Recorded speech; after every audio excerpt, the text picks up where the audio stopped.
Narinig mo na ba yung pakiramdam na parang gusto mo nang sumuko? Yung tipong pagod ka na, hindi lang katawan mo, kundi pati isip at puso mo. May mga araw na parang ang bilis ng mundo, pero ikaw, naiwan. Lahat sila tumatakbo, umaangat, nagtatagumpay. Ikaw? Parang naka-freeze, parang hindi gumagalaw. At doon pumapasok ang isang simpleng paalala mula kay Martin Luther King Jr. If you can't fly, then run. If you can't run, then walk. If you can't walk, then crawl. But whatever you do, you have to keep moving forward. Ang ganda, no? Pero kung iisipin mo, hindi siya madali. Kasi minsan, gusto nating lumipad agad. Gusto natin instant success. Gusto natin isang desisyon lang. Boom! Buhay na agad. Pero ang totoo, bihira ang lumilipad agad. Karamihan sa atin, natutong gumapang muna. Isipin mo ang isang bata. Wala namang batang ipinanganak na marunong agad tumakbo. Una, gagapang, madadapa. Iiyak, babangon, paulit-ulit, hanggang sa dumating yung araw na kaya na niyang tumayo. Tapos, isang hakbang, dalawa, hanggang sa kaya na niyang tumakbo. Ganon din sa buhay natin.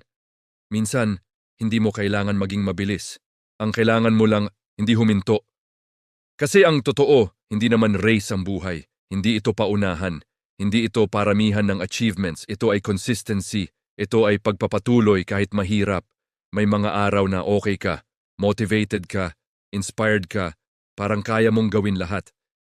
Pero may mga araw din na walang gana, walang direksyon, walang energy, at doon nasusubok kung gaano ka katatag. Kasi madali namang gumalaw kapag okay ka. Pero paano kapag hindi? Paano kapag broken ka? Paano kapag wala kang pera? Paano kapag hindi ka sinusuportahan ng mga tao sa paligid mo? Doon nagiging totoo ang kasabihang ito. If you can't fly, kung hindi mo kayang maging the best ngayon, okay lang, then run.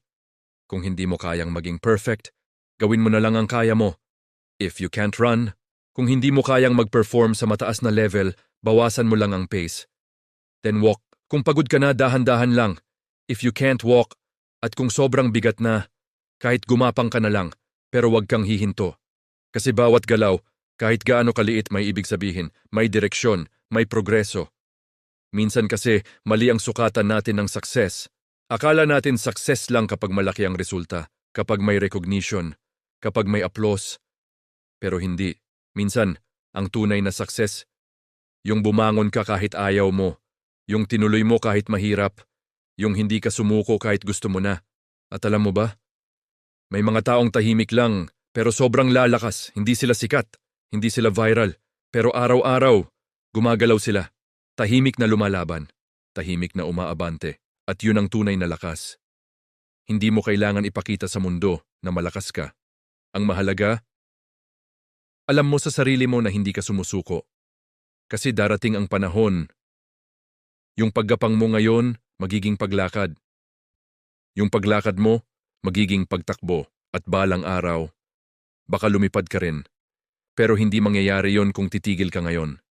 Kaya kung pakiramdam mo ngayon, mabagal ka, okay lang. Kung pakiramdam mo nahuhuli ka man, okay lang. Kung pakiramdam mo wala kang progress, okay lang. Basta ang mahalaga, may ginagawa ka. May kahit konting galaw ka. Kasi ang consistency, kahit maliit, mas malakas kaysa sa biglaang sipag na nawawala rin. At tandaan mo ito, hindi ka nakikipagkompetensya sa ibang tao. Ang kalaban mo lang, yung sarili mong gustong sumuko. At sa bawat araw na pinipili mong kumilos, kahit konti, nananalo ka. Hindi man halata ngayon, pero darating ang araw, lilingon ka. At mapapangiti ka na lang.